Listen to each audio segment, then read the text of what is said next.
मकरंद हा सतत मला श्रेय देतो. त्याचं कारण 5 मिनिटच बोलायचं असं सांगितलं होतं, त्यातली माझे 5 मिनिटातली 4 मिनिटं अजून त्यांनी खाल्ली. त्यामुळे मग त्यांनी ते श्रेय देऊन मला गप्प केलेलं आहे. वास्तविक खरं सांगतो की खरंच एकाने केलेलं काम नाही आहे. आज आमचं जर काम कोणीच पुढे चालवत असेल, नितीनजी हा आमचा गणेश थोरात म्हणून जो मुलगा आहे, इतकं सातत्यानं काम करतो. सिव्हिल इंजिनियर आहे स्वतः आणि सतत अखंड. आता आम्ही येण्याच्या 4 दिवस आधी इथे आपल्या विदर्भामध्ये खूप ठिकाणी काम चालू आहे. मी कामाची जंत्री मानणार नाही.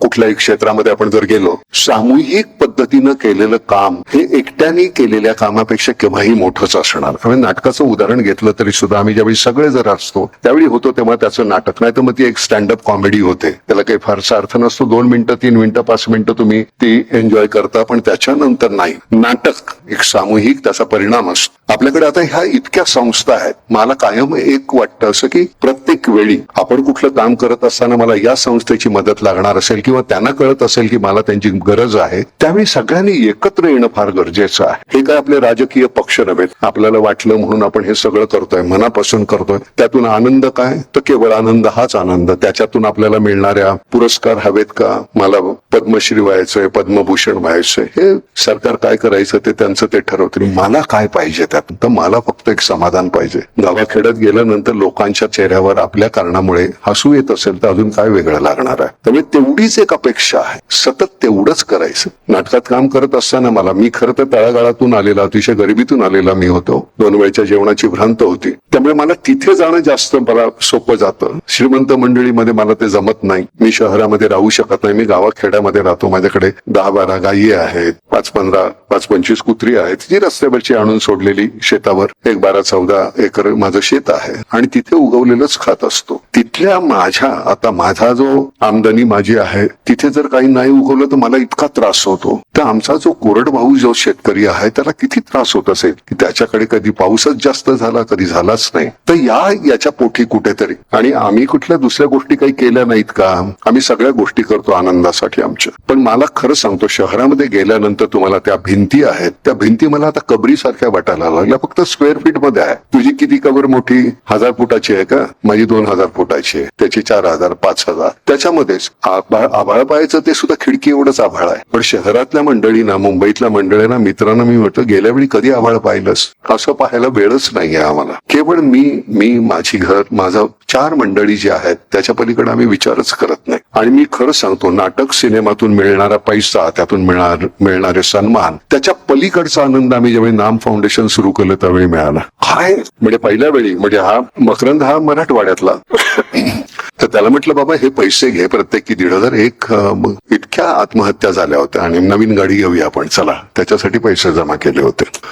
आणि मग संध्याकाळी आपलं टीव्ही पाहत असताना हातात ग्लास आणि एक इंटरव्ह्यू पाहत होतो. ज्याच्या घरी आत्महत्या झालेली आहे अशा एका शेतकऱ्याच्या कुटुंबाचा इंटरव्ह्यू होता. आई, वडील, बायको आणि मुलं. बाप गेलेला आहे, नवरा गेलेला आहे, मुलगा गेलेला आहे, असं ते कुटुंब. पण त्यांच्या डोळ्यामध्ये आपलं कोणीतरी गेलं याच्यापेक्षा संध्याकाळची भूक जास्त वाटली मला. कदाचित मला ते नट म्हणून असेल, का जाणवलं माहिती नाही. म्हटलं, आयला हे काही खरं नाही. आपण गाडी घेण्याचा विचार करतो आणि हे काय चाललंय. मग मी त्याला म्हटलं की चला, आपलं काहीतरी कर्तव्य आहे माणूस म्हणून, मग हे 1.5 कोटी तू घे आणि प्रत्येकी 15,000 असे सगळ्या त्या शेतकऱ्यांच्या कुटुंबांना दे. नाही, टाळ्या वाजवू नका.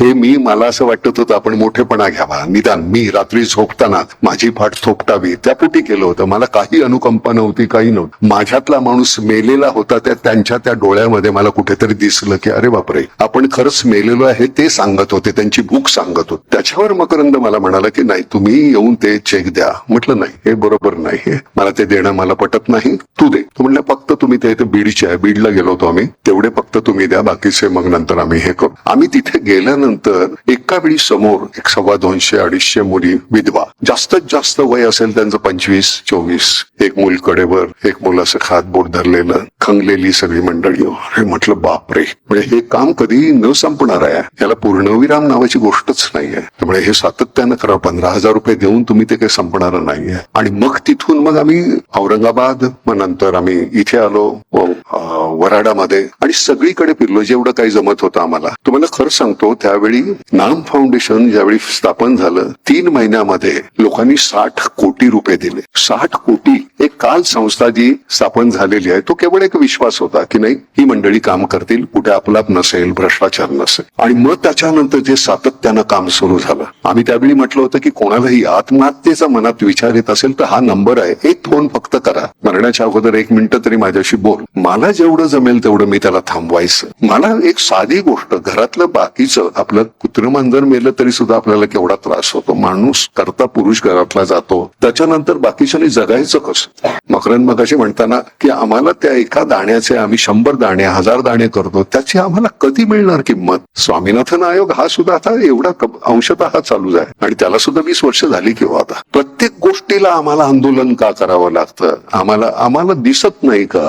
माझ्यासारखा एक मठ्ठ माणूस, मला त्या डोळ्यातली वेदना कशी कळली. आणि सगळ्यात गोष्ट कुठली आहे की आता 2 पक्ष वेगळे असतील, बीजेपी असेल, काँग्रेस असेल, तुमची आचारसंहिता तुमची काय जी असेल ती, तुमचे विचार काय असतील तुमच्या पक्षाचे, प्रत्येकाची पुस्तिका वेगळी. आपलं तसं नाही, आपण सगळेच एकाच विचारानं आपण आहोत. हे पाण्याच्या संदर्भातल्या मुळामध्ये सुरू झालेलं पाणी हे सुरू झालं ते आत्महत्येपासून सुरू झालं होतं. माझ्या इथे शेतामध्ये करत असताना माझ्याकडे परवानगी आहे की मी खडकवासल्यातून पाणी घेऊ शकतो. तर मी म्हटलं नाही, माझ्या जमिनीत मला कसं करता येईल. मोठं शेततळ आहे, मला पाण्याची कमी नाही, 90 फूट खोल विहीर आहे, पण माझ्याकडे जी सुविधा आहे ती प्रत्येकाकडे का नसावी. मला खरं सांग, मी नेहमी म्हणतो की माझ्याकडे कधी भिंतीच नाहीयेत, माझ्याकडे डोंगर आहे, इकडे डोंगर, इकडे डोंगर, इकडे डोंगर, आणि मध्ये मी शहरामध्ये नाही राहणं समज. आम्हाला वेळच नाहीये. माझ्याकडे कुठे तर काहीतरी एवढं शिजलं जायचं, ते पलीकडे जायचं, तिकडे शिजलं की आमच्याकडे याचा वास यायचाच नाही. भिंती होत्या पण भिंती नव्हत्या आमच्या शेजाराला पूर्वी. आता तसं नाही, पलीकडे काही झालं तरी आमच्याकडे उत्सव चालू असतो. आपण एकमेकांशी, आपण ह्या सगळ्या संस्था, त्याचं नाव काही ठेवा, तुम्ही एक सामूहिक नाव ठेवा, आपण एकत्र. ही चळवळ म्हणजे केवळ बोलण्यासाठी किंवा भाषण करतोय आपण असं तसं नाही. चळवळ आतूनच ते यायला पाहिजे. जसं म्हणतो की माझं गावच माझा भारत आहे, बस तेवढं पुरतच करा. प्रत्येकाने तेवढं केलं की झालं, सगळं आमचं समृद्ध होईल भारत. पण आमचा गोंधळ कसा आहे, मला त्यातला श्रेय, आम्ही हे केलं, मग माझी तुमच्या बरोबरची स्पर्धा, तुलना, आणि त्यातून मग मी तुमच्यापेक्षा जास्त कसा, काही गरज नाही त्याच. विक्रम गोखले हा माझ्यापेक्षा अप्रतिमच नट राहणार मरेपर्यंत, मी त्याच्यासमोर कोताच राहणार, हे मी मान्य करायचं आणि त्याच्याकडनं शिकण्याचा प्रयत्न करायचा. मला त्याच्यापेक्षा मोठं नाही व्हायचं, मला सतत माझ्यापेक्षा मोठं व्हायला हवं. त्याच्या बरोबरीला मी जाऊ शकेन की नाही मला माहिती. ते करत राहणं. आपली स्पर्धा ही केवळ आपल्या बरोबरच असावी, बाकी कोणाबरोबर नसावी. आमच्या आईला मी नेहमी विचारायचो की आई, अगं मुसलमान आणि हिंदूंमधला फरक काय आहे ग. ते म्हणले काय नाही, आपण हात जोडून नमस्कार करतो, ते हात उघडून नमस्कार करतो. किती सोपी व्याख्या आहे ना 2 धर्मातली. आम्हाला लहानपणापासून हे शिकवलं, त्यामुळे मला कधीच तू कुठल्या जातीचा आणि धर्माचा आहे मला विचारावंसंच वाटलं नाही. आणि जाती, मला माहितीये गडकरी, जाती कधी संपणार नाही. जाती तुम्ही संपवल्या तरी सुद्धा ऑफिसमध्ये बॉस राहणार, ती एक उच्च जात राहणार, मग मधली, मग अजून असे, मग शेवटी पिऊनची. तर तुम्ही शेवटी तुमची पात्रता काय आहे, तुम्ही करता काय, किती आपल्यामध्ये कुवत आहे, त्याच्यावर आपली जात आहे. कांबळी नावाचा आमचा बॉस, मला आनंद होतो, कांबळे माझा बॉस. एक दिवस त्याला तिथेच आम्ही असं बघायचो. ते जातीतला फरक सरते शेवटी आपण कशाने मिटवणार, आपल्या ज्ञानानं, शिक्षणानं. आज मोठ्या मोठ्या पदावर इतकी छान मंडळी आहे, त्यांची जात नाही कोणी विचारत. मला नाही, तुम्हाला माहितीये का माझी जात नाही कोणाला मी सांगितली, कोणी विचारली नाही. मी काय करतो या प्रांगणामध्ये आल्यानंतर मला, मी नट म्हणून मी तुम्हाला काय देतो, इतकी मंडळी मला बघायला जमलेली आहे. तू उधळून द्यायला पाहिजे, झाली पाहिजे ती झाली, काय हरकत आहे, सगळेच माझे आहेत, तुम्हीच हसाल ना मला. पण उधळून देणं आणि कशाची पत्रत नसणार. गडकरी नावाचा माणूस आहे, म्हणजे त्यांच्या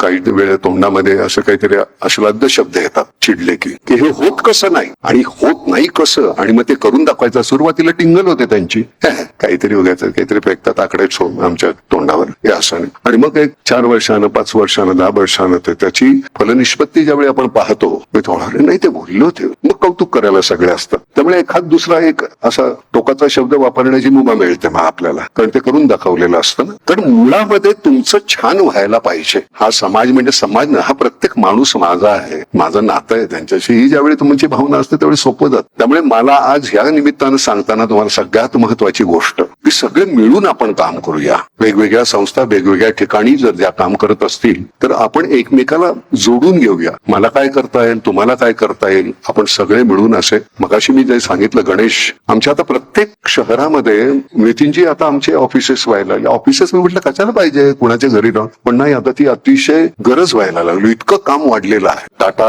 आणि महाराष्ट्र गव्हर्नमेंट यांच्या बरोबर आपला MOU झाल्यामुळे आपल्याला कामाची म्हणजे सतत काम, पैशाची भ्रांत नाही, सतत काम करत राहणं. लहान लहान गावामध्ये राहणारी मुलं आता एक एक शहर सांभाळतायत, ज्यांना कदाच खरंच त्यांना इंग्लिश बोलता येत नाही. आता जर इथे येऊन बोलायला सांगितलं तर ते आम्ही नटमंडळी आहोत, पाठ करून बोलतो सगळं, आम्हाला तर इतक्या वर्षाचा अनुभव आहे. त्यांना 2 वाक्य बोलताना पण काम करायला वाघ आहेत ही मंडळी, आणि सगळं श्रेय आहे ते त्यांचं आहे. गण्या, मी तुझे जाहीर आभार मानतो बरं का, ह्या सगळ्या समोर. फार सुंदर काम करतोयस तू, असंच सातत्य राहा. कारण आम्ही उद्या हे इथून निघणार, त्यांच्या हाती जायला पाहिजे, आणि ती धुरात योग्य ठिकाणी योग्य माणसांच्या हाती जाणे फार गरजेचं आहे. नटसम्राट करत असताना मला ज्यावेळी विचारलं त्यावेळी मी म्हटलं हे नाटक नाही मी करणार, मी सिनेमा करेन. नाटक करत असताना तो तेवढा जीव त्याच्यात प्रत्येक वेळी ओतायचा, तर मला असं वाटतं 10 किंवा 15 किंवा 25 प्रयोगानंतर मी मेलो असतो. एकदाच सिनेमामध्ये करताना राहिलं डॉक्टर लागू किंवा दत्ता भट किंवा आमचे चंद्रकांत गोखले, यशवंत दत्त, सगळ्यांनीच नटसम्राट ज्यांनी ज्यांनी नाटक केले तर सगळे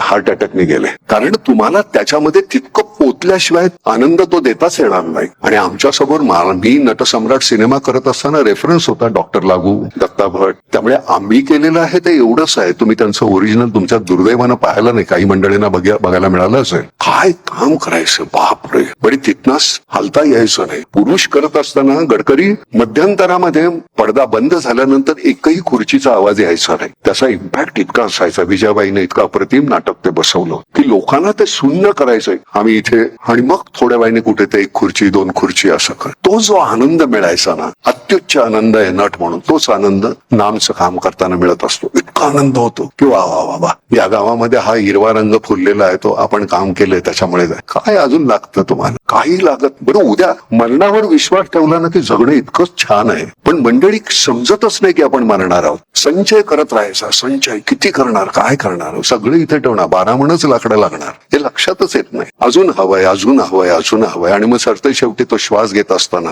मग अशी तू म्हणलास ना त्या प्रदूषणाच्या संदर्भात, मध्यंतरी त्या म्हणजे हा आपल्या ह्याच्या वेळी, करोनाच्या वेळी बिल देत असताना तुमच्या ह्याच्यावर होते, कशावर ते ठेवायचे, व्हेंटिलेटर. त्या व्हेंटिलेटरवर तो माणूस बिल देताना 8.5 लाख रुपये त्याचं बिल, तो रडायला लागला. ते म्हणले पैसे नाही आहेत म्हणून का? ते म्हणले तसं नाही, जन्मल्यापासून इतका मी श्वास त्यांनी दिलेला उपराला, त्याला कधी मी धन्यवाद नाही म्हणालो, आणि त्यांनी मला कधी बिलही नाही पाठवलं. 4 दिवस मी राहिलो व्हेंटिलेटरवर, 8.5 लाख रुपये तुमचं बिल आहे. तर प्रदूषणाच्या बाबतीत ते म्हणतोय, जन्मल्यापासून आपण श्वास घेतोय, इतका छान श्वास घेतोय सगळा, 1ही रुपया नाही त्यांनी मागितला आपल्याकडे. त्याला छान ठेवणे ही आपली गरज आहे, आणि आपली गरज आहे, त्याची गरज नाहीये. त्याला जे करायचं ते करेलच तो. पाण्याचा एकही थेंब वाया जाता कामा नये. हात धुवत असताना इथे नळ चालूच आहे, तोंड धुतोय चालूच आहे नळ. ज्यावेळी आपण पाहतो 2-2, 3-3 मैलावरना पाण्याचा 1 हंडा घेऊन येत आहेत बाय, म्हटलं हे कुठलं चित्र आहे ते बघा, आणि मग तिथे काम सुरू करा. ही माणसं का अशी करतायत? आणि आता मी तुम्हाला खरं सांगतो, मी मध्यंतरी बोललो होतो की आता 75 झालं, 76 आता होतील. आता नुसतं भटकत राहायचं, गावोगाव भटकत राहायचं. ही इतकी मंडळी, फार मोठी मंडळी बसलेली आहे तिथे ते लाईन. मी त्यांना नमस्कार करेन जाऊन. आम्ही नुकतीच कुठेतरी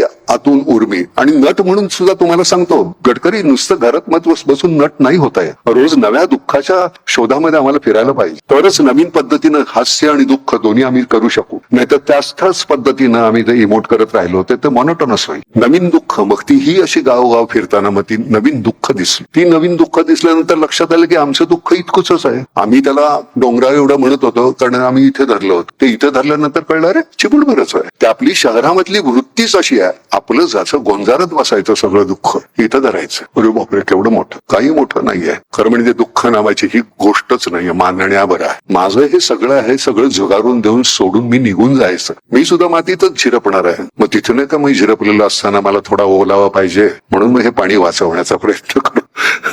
गेल्यानंतर आमच्या सगळ्यांनीच हा केलेला आहे त्याग. आपण कधी करणार? किती वेळ झाला? तुम्ही किती वाजता? 10, 10:30 आलेले आहात. कशासाठी बसलाय इतक्या वेळ? काय इथे काही करमणूक आहे? काय वाद्य वाजतायत, नाच आहे? काही नाहीये. केवळ मी तर अशा ठिकाणी एवढ्यासाठी जातो की माझं कुठे चुकतंय हे मला कळावं, म्हणून मी अशा ठिकाणी जातो. त्याची जाणीव होते की नाही रे, खरंच हे आपल्याला कळलं नाही, आपल्याला हे माहित नाही. आमच्या घरामध्ये 7 भावंड होतो आम्ही. 6 गेली, मी एकटाच राहिलो. आई नाही, वडील नाही. मग मी नेहमीच म्हणतो माझ्या मुलांना किंवा ह्यांना की म्हटलं माझ्या बरोबरचे कोणीच नाही ज्यांना मी माहिती आहे. मी सगळ्यात धाकटा. म्हटलं मला दरडावणारा, मला मारणारा किंवा पाठीवर हात फिरवणारा तसा कोणी नाही. त्यामुळे मी इथं गेलो की गावाखेड्यामध्ये एखादा कोणतरी वयोवृद्ध नुसतं चेहऱ्यावर त्यांनी असं नुसतं केलं की असं वाटतं आई वडील भेटले पुन्हा नव्यानं.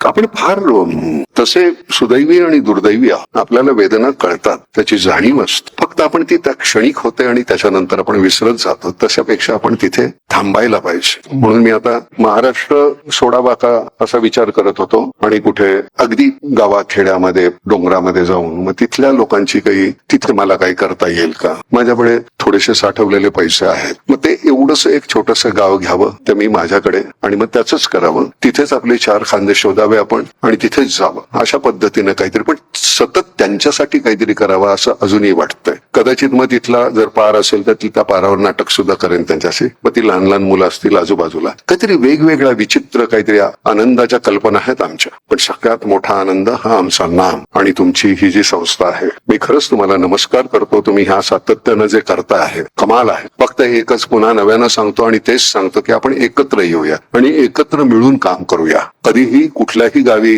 कुठल्याही कामासाठी बोलवा, आम्हाला आमच्यातले सगळेच येतील ज्यांना ज्यांना शक्य आहे.